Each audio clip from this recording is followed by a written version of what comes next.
Can Dan Campbell, Motor City Dan Campbell, brother, can he actually win Coach of the Year? You see Nick Sirianni and the Eagles falling back because no Jalen Hurts, Gardner Minshew can't get the dubs, but Dan the Man Campbell still pushing forward. Can he win Coach of the Year? He can. He can. But he said it. He can. Chalk it up, folks. But I think Brian Daboll's going to win it, and I think Brian Daboll should win it. Yeah. They've already gotten into the playoffs. Even after the Lions embarrassed them in their house? That is true, but we're looking at a team right now that has been decimated by injuries on their defense at times. I mean, they've had games where Kayvon hasn't played, Leonard Williams, Jalen Smith, Adoree Jackson, Azeez Ojulari, Xavier McKinney. They've all missed time, and a wide receiver core that's missed Sterling Shepard for the season, where Kenny Galladay's been a complete non-factor, just with like Darius Slayton and Richie James are their wide receivers. And they were coming off of, I believe, a four-win season last year under Joe Judge. Yes. And they've already elevated to in the playoffs. To me, it's Brian Daboll's award to lose because they're already in. They've already made that improvement under him under year one. The Lions, hell, they could have a winning record.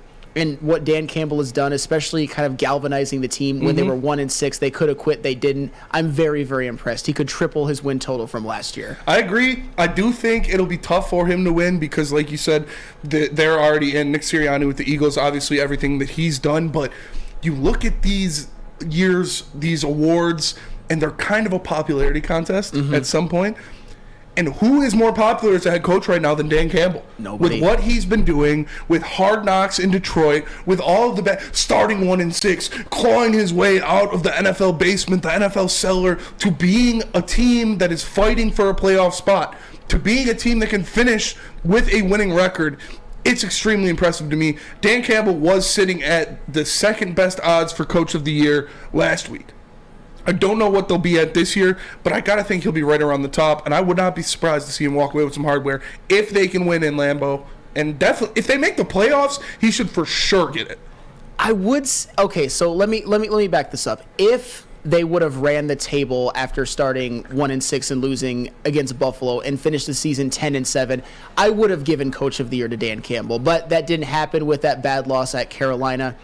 I just think with what Brian Daboll has been able to do, already get them in the playoffs with, I think, a worse roster, more banged up. You can't, especially in his first season, kind of inheriting what he inherited. Saquon Barkley has looked the best he's looked since his rookie year under him. Daniel Jones, although he hasn't been asked to do a ton, he's looked the best he has in his career. And he's got nobody at the receiving corps. Nobody. And the defense, bringing a guy on like Wink Martindale, that's also huge. The fact that he was able to recognize that and bring him on is a big deal. I just think the Giants already being in the playoffs, you got to give it to him.